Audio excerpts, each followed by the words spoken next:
UP के मौलाना जर्जिस अंसारी का एक और भड़काऊ बयान सामने आया है। मौलाना की फसादी जुबान फिर से जहर उगल रही है। मौलाना जर्जिस अंसारी एक बार फिर विवादित बयान देकर सुर्खियां बटोर रहे हैं। इस बार मौलाना ने राम मंदिर को बाबरी मस्जिद तक बता डाला है। उनका कहना है कि वो बाबरी मस्जिद थी, बाबरी मस्जिद है और बाबरी मस्जिद रहेगी। मकसद साफ नजर आ रहा है। बाबरी के जिन्न को एक बार फिर से जगाने की कोशिश की जा रही है। ये वही मौलाना हैं जो यूपी को पहले ही मुसलमानों के लिए अनसेफ करार दे चुके हैं। सवाल यह है कि जर्जिस अंसारी की फसादी जुबान पर लगाम कब लगेगी, लेकिन पहले उनका बयान सुन लीजिए। हम उसको बाबरी मस्जिद पहले भी मानते थे, आज भी मानते हैं और कयामत की सुबह तक उसको बाबरी मस्जिद मानते रहेंगे। जब तक जिंदा हूं कहता भी रहूंगा कि वो बाबरी मस्जिद थी, बाबरी मस्जिद है, बाबरी मस्जिद रहेगी। किसी के खत्म कर देने से मेरे भाइयों कोई चीज खत्म नहीं हो जाती है। उसका वजूद था, है और रहेगा। तुमने तो उसको कब्जा कर लिया है, ले लिया है, छीन लिया है। कोई चीज अगर हमसे छीन लो तो क्या वो तुम्हारी हो जाएगी? ये वो जिहादी लोग हैं जो भारत के उच्चतम न्यायालय के भी आदेश को नहीं मानते। लेकिन इससे पहले जर्जिस अंसारी का एक बयान और वायरल हुआ था, जिसमें वो यूपी के मुसलमानों को बिहार चुनाव से सबक लेने की नसीहत देते हुए नजर आए थे। उन्होंने यूपी को अनसेफ तो बताया ही, वहीं यूपी के मुसलमानों को बंगाल शिफ्ट होने तक की सलाह भी दे डाली थी। वैसे मौलाना का ये बयान 1 महीने से ज्यादा पुराना है। बंगाल में मुसलमानों की तकरीर देते हुए 25 दिसंबर को मौलाना जर्जिस अंसारी ने यह बयान दिया था। हमारे उत्तर प्रदेश में चले जाओ। हम तो कई मर्तबा अपने घर पे कह चुके हैं, अब उत्तर प्रदेश में रहने का दिल नहीं करता, चलो बंगाल में शिफ्ट होते हैं। कई बार हम लोगों में चर्चे हो चुके हैं इस बात के। लेकिन सुन लो मेरे भाइयों, आज हालात क्या हैं। मदरसों पे जाके देख लीजिए, कितने सैकड़ों मदरसों पर बुलडोजर चल चुके हैं। क्या बंगाल को भी आप वही बनाना चाहते हैं? उसी माहौल में लाना चाहते हैं आप? ये आपको सोचना है। अक्लमंदी, आप बहुत अक्लमंद हैं। हमें बंगाल के लोगों पर हमेशा भरोसा रहा कि अक्लमंद है। हम जैसे लोग भी चाहते हैं कि सेफ्टी अगर मिल सकती है तो बंगाल में मिल सकती है, कहीं इसको नजर न लग जाए। और इस खबर पर हमारे सहयोगी अमित सिंह हमारे साथ लाइव जुड़ गए हैं। अमित, ये मौलाना का बयान कोई पहली बार नहीं है, ये पहले भी आता रहा है और इस बार तो सीधे जो देश का उच्चतम न्यायालय है उसके आदेश की अवहेलना करते हुए, उसका अपमान करते हुए नजर आ रहे हैं। क्या कानून का डर नहीं है इस मौलाना को?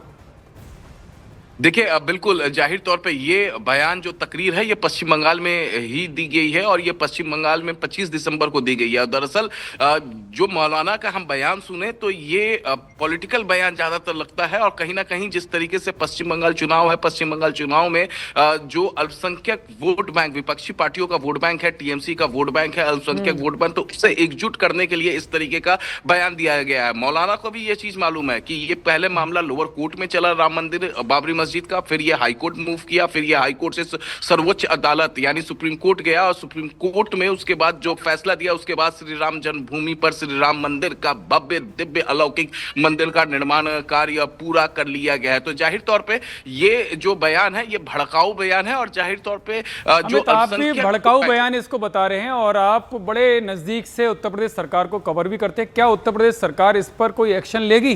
क्या इस मौलाना के खिलाफ कोई कानूनी कार्रवाई की जाएगी? क्योंकि हर बार चुनाव से पहले इस तरह के बयान आते हैं। जाहिर तौर पे जब इनकी जो बयान है वो जब वायरल हुआ है तो जाहिर तौर पे ये वरिष्ठ अधिकारियों और मुख्यमंत्री योगी आदित्यनाथ के संज्ञान में जैसे ही ये पहुंचेगा तो इस पर पहले भी हमने देखा है कि उत्तर प्रदेश सरकार इस तरीके के जो भड़काऊ बयान है उसको लेकर वो बहुत संजीदा रहती है और उस पर एक्शन भी लिया जाता है। लेकिन ये बयान जो है, ये बयान पश्चिम बंगाल में दिया गया, वायरल है। मौलाना जो है वो लेकिन बयान पश्चिम बंगाल में जरूर दिया गया है, लेकिन राम मंदिर अयोध्या में बाबरी मस्जिद की बात कर रहे हैं, वो तो उत्तर प्रदेश में, और उत्तर प्रदेश का भी माहौल खराब हो सकता है इससे। हाँ बिल्कुल, इसके लिए तो बहुत ज्यादा संजीदा रहते हैं, चाहे उत्तर प्रदेश के मुख्यमंत्री हो, चाहे उत्तर प्रदेश के principal ACS home Sanjay Prasad हो, चाहे डीजीपी उत्तर प्रदेश पुलिस हो, वो काफी संजीदा रहते हैं कि कहीं से भी law and order situation Uttar Pradesh में खराब ना हो। और ये जो मौलाना है ये एटा से बिलोंग करते हैं और जाहिर तौर पर इन पर गाज गिर सकती है। जब ये बयान वायरल है तो अल्पसंख्यक समुदाय के काफी ज्यादा तादाद में जो है वो पश्चिम उत्तर प्रदेश में भी लोग रहते हैं। जी ठीक है अमित, बहुत बहुत धन्यवाद। अमित सिंह बता रहे हैं कि बयान बेहद संजीदा और चुनाव से पहले इस तरह का भड़काऊ बयान ये देते हुए नजर आते हैं और उत्तर प्रदेश सरकार इस पर एक्शन ले सकती है। यूपी का ये मौलाना हर चुनाव से पहले एक्टिव हो जाता है, अपनी तकरीरों से लोगों को भड़काता है। अब आपको मौलाना जर्जिस अंसारी की एक ब्रीफ हिस्ट्री जानना बेहद जरूरी है जिससे उसकी शख्सियत का पता लग सके। खुद को इस्लामिक उपदेशक बताता है ये मौलाना, उत्तर प्रदेश के इटावा का रहने वाला है। धार्मिक तकरीरों के लिए ये जाना जाता है और अक्सर विवादित बयानों से सुर्खियों में ये आता है। सांप्रदायिक सद्भाव बिगाड़ने वाले बयान, महिलाओं के खिलाफ हेट स्पीच देने का महारथी इसको माना जाता है। लिपस्टिक लगाने को लेकर भी अश्लीलता से ये जोड़ता है, मुसलमानों को जिहाद हिंसा के लिए उकसाता है।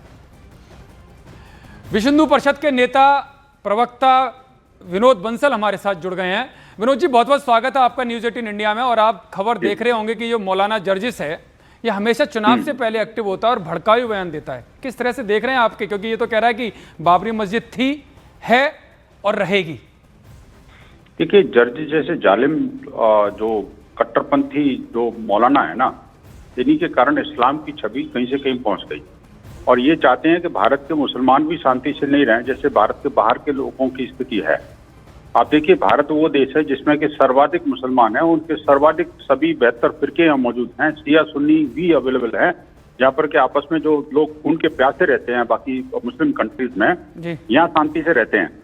और ये इसके पीछे कारण ये है कि यहाँ पर भगवान राम और भगवान श्री कृष्ण की पावन धरा है ये, और यहाँ पर सब लोग शांतिपूर्ण सहिष्णुता के साथ जीते हैं।